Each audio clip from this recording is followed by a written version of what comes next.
Un choc retentit dans toutes les capitales d'Afrique centrale. Ce jour-là, au sein des bureaux de la commission de la CEMAC à Bangui, un simple document administratif allait bouleverser l'intégration régionale. Signé par le président de la commission, Balthazar Nenga, une note circulaire annonce l'inimaginable, la suspension quasi totale des activités de l'institution centrale de la sous-région. Plus de réunions, plus de missions, plus de projets. Pour la première fois de son histoire, la CEMAC, regroupant le Cameroun, le Gabon, le Tchad, la République centrafricaine, le Congo et la Guinée équatoriale, reconnaît publiquement son asphyxie financière. Comment en est-on arrivé à une telle situation ? Pourquoi, alors que les chefs d'État semblaient rassurants lors du sommet de Brazzaville quelques semaines plus tôt, les caisses se révèlent aujourd'hui vides au point de ne plus pouvoir couvrir les salaires ou les frais de déplacement des commissaires ? Cette enquête plonge au cœur d'un effondrement institutionnel inédit.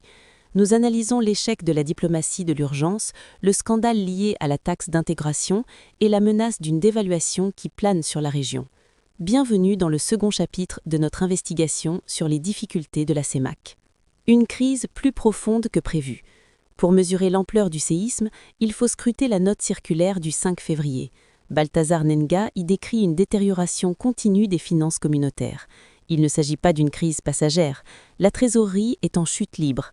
Concrètement, toutes les réunions administratives et missions non essentielles prévues au budget 2026 sont suspendues immédiatement. Seules subsistent les activités stratégiques touchant à la souveraineté monétaire ou à des engagements internationaux incontournables. Le paradoxe est flagrant. Quelques semaines auparavant, le budget 2026 avait été adopté à hauteur de 85,92 milliards de francs CFA, soit une hausse de 2,4% par rapport à 2025. Pourtant, les services financiers constatent un écart énorme entre les montants votés et ceux réellement encaissés. L'agent comptable central tire la sonnette d'alarme. Les ressources disponibles ne suffisent plus à couvrir les charges courantes. Cette paralysie touche directement le cœur de la coordination des politiques économiques et le suivi des réformes essentielles pour la stabilité du franc CFA. Suspendre les activités n'est pas un choix, mais une nécessité. Ce coup d'arrêt fragilise la crédibilité de l'institution vis-à-vis de ses partenaires internationaux. Le sommet de Brazzaville, des promesses non tenues. Pour comprendre l'échec, il faut revenir au 22 janvier 2026 à Kintélé, près de Brazzaville. À la suite d'un courrier alarmant du FMI, les chefs d'État, sous l'impulsion de Denis Sassou Nguesso, s'étaient réunis en urgence. Le constat était déjà alarmant. Entre mars et novembre 2025, les réserves de change de la zone CEMAC avaient fondu de 1 335,7 milliards de francs CFA, effaçant tous les gains de 2024 en 8 mois. À Brazzaville, les dirigeants avaient promis rigueur, discipline budgétaire et rapatriement des devises. Mais sur le terrain, la réalité a vite rattrapé les discours officiels. Avant la suspension de février, la Commission avait mené une ultime mission diplomatique, parcourant 4 des 6 États membres pour réclamer les fonds manquants. Le résultat, un échec cuisant.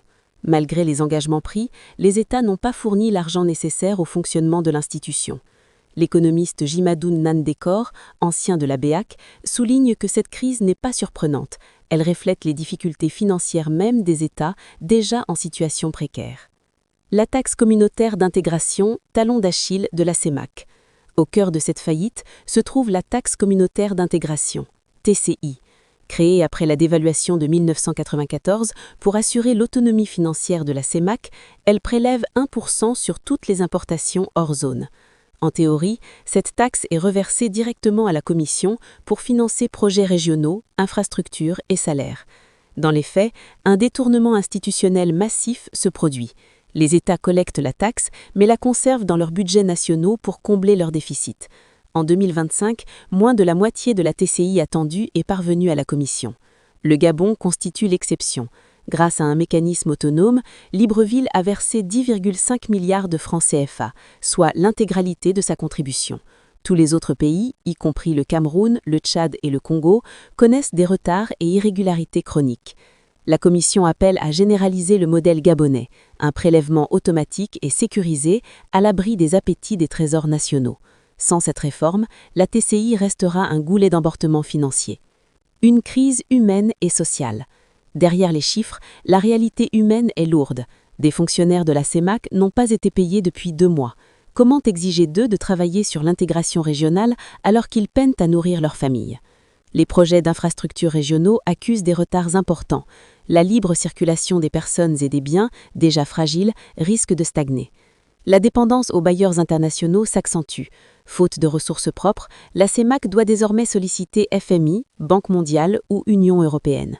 Une institution affaiblie perd sa capacité de négociation et de coordination. Les différends récents, comme le scandale du scanning des marchandises à Douala, révèlent une perte d'autorité.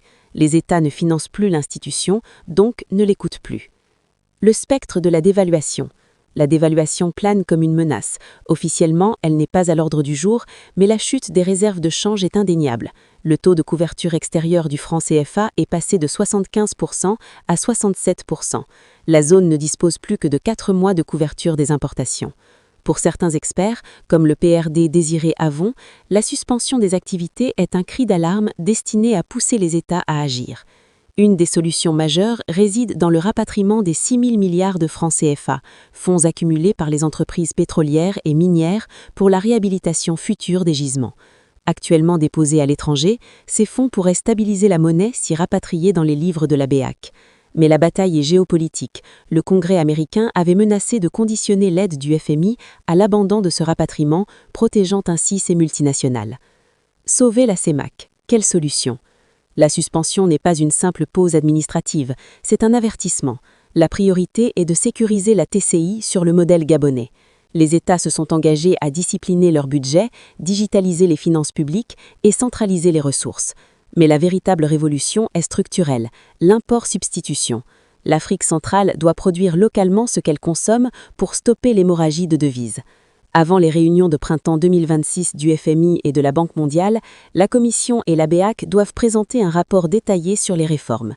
La survie de la CEMAC dépendra de la volonté politique des États à dépasser leurs intérêts immédiats. L'intégration ne peut plus se limiter aux discours et sommets fastueux, elle exige des actes concrets. Comme l'a rappelé Balthazar Nenga, la crédibilité collective est en jeu. Cette crise n'est pas seulement financière, elle met à l'épreuve la confiance et la solidarité entre les 6 nations. Les citoyens d'Afrique centrale n'ont plus de temps à perdre. Ils attendent des résultats tangibles pour leur pouvoir d'achat, la stabilité de leur monnaie et leur avenir social. Alors, les États membres parviendront-ils à sauver la CEMAC ? Partagez vos analyses en commentaire. Nous lisons chaque point de vue. Si vous avez appris quelque chose aujourd'hui, n'oubliez pas de liker cette vidéo. Abonnez-vous à Afrique Dynamique pour ne manquer aucune de nos prochaines investigations sur les enjeux qui façonnent le continent. C'était Afrique Dynamique, à très vite pour une nouvelle vidéo.